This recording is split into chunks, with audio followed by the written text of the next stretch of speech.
Let's get to the shutdown. I know we're still a bit tight on time. So shutdown, we need to focus here on Trump and kind of his view of where things are. He kind of said the quiet part out loud, which you're never supposed to do in the shutdown. By the way, we are now officially in the longest shutdown in American history. And he was like, well, the Republicans, he's like, it didn't have anything to do, the midterms, with the shutdown, but also maybe it did have to do with the shutdown. Here's what he had to say.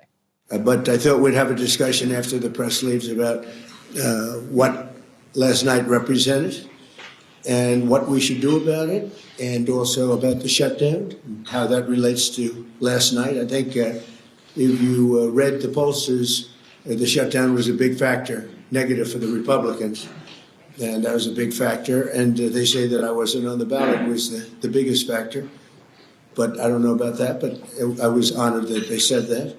So you can see what he's saying there.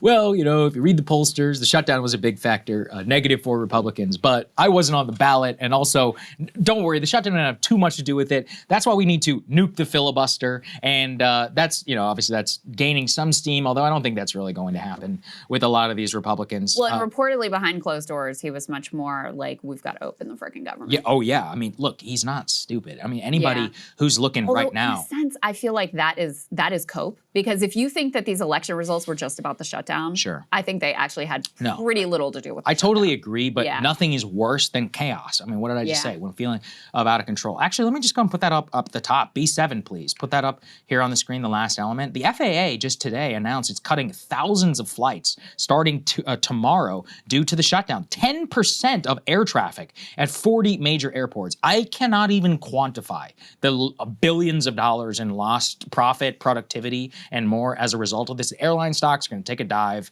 I mean, just the sheer amount of chaos that is going to cause. I cannot be the only person who's going into Thanksgiving. Genuinely, if the shutdown's going to happen, I'm probably going to cancel it because the airport, Houston, that I would have flown in and out of had a 3.5-hour line for security. For pre-check.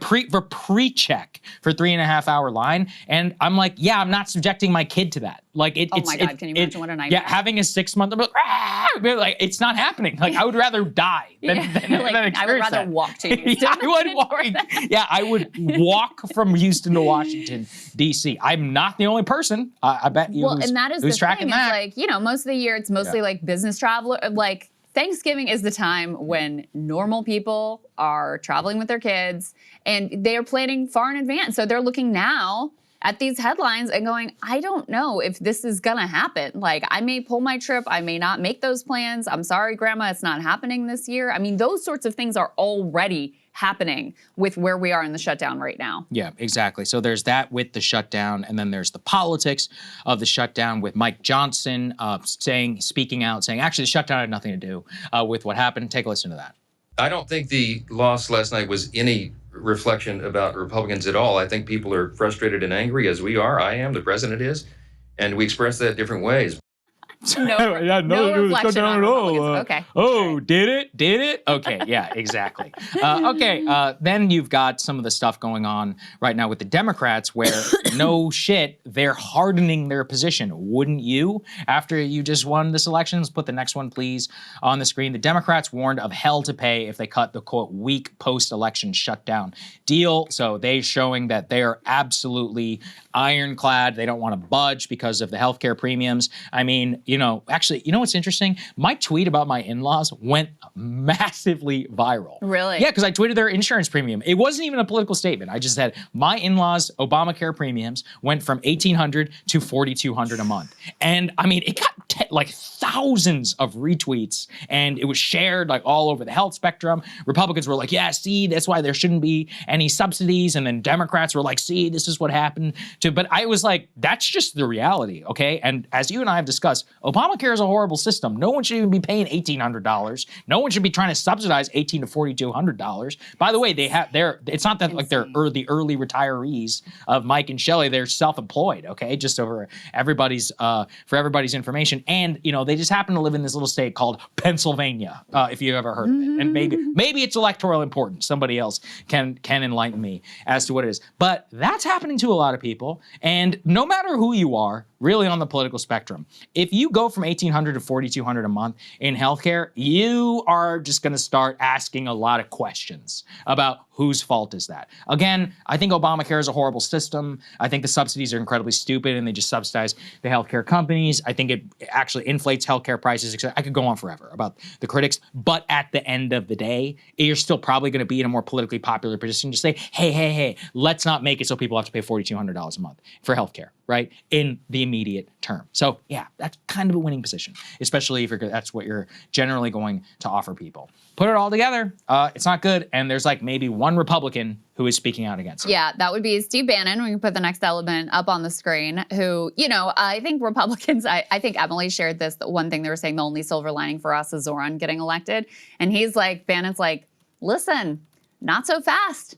This guy's got some things going for him. He's compelling, and he and some of the other politicians who are kind of in the same vein, they are not to be trifled with. Like, you have to take it seriously. And, this also has some layers of cope in it too, but he basically gets down to also, okay, Trump's really got to deliver on cost of living. And, Bannon is one, he'll sound the alarm before something. He'll say, you know what, you actually in the big beautiful bill should raise taxes on the rich. And then it won't happen, and then we'll never hear about it again. He'll say, you know what, this whole dalliance with Elon and like throwing in with the tech oligarchs, maybe not the best idea. But then once it happens, again, you don't hear anything more about it. He warned about the Medicaid cuts, right? He's like, listen, a lot of MAGA is on Medicaid now.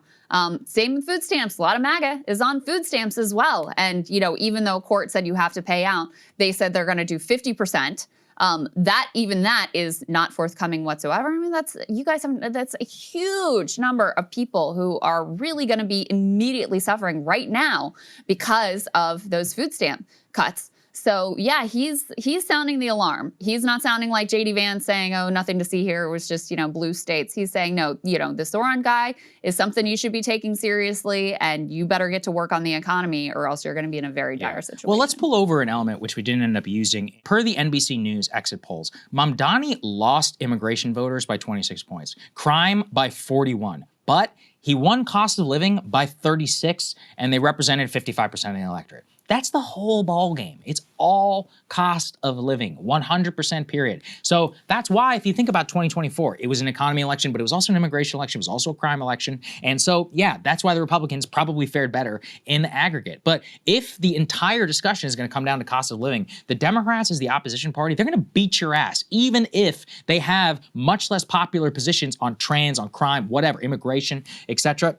This is where, I just talked about the school board stuff. How many people were even there voting for school board who were like, well, what's their position on gender affirming care? Nobody. They were like, screw the Republicans, screw Trump. So they voted for him. Now, I think that's going to reap a lot of destruction in the future, but so be it. That's the way the politics works here in our country. That is the issue right now with the shutdown and with the chaos. And the fact is that, yes, SNAP is being held up by both parties at this time with shutdown. When you run the government, you will bear the blame, period. Especially whenever you're like, no, we're not going to pay it, even though maybe we can kind of, if we wanted to, as the people in the government. That's the issue that you have here. Same with, Governor Youngkin recently. He was asked specifically about Virginia and the elections. He talked about the shutdown. So he's not stupid. Let's go ahead and take a listen to him. A lot of Republicans, including the Lieutenant Governor, ran on the idea of keeping the good times going, referring to the successes of your administration. Given the fact that the Lieutenant Governor lost by 15 points,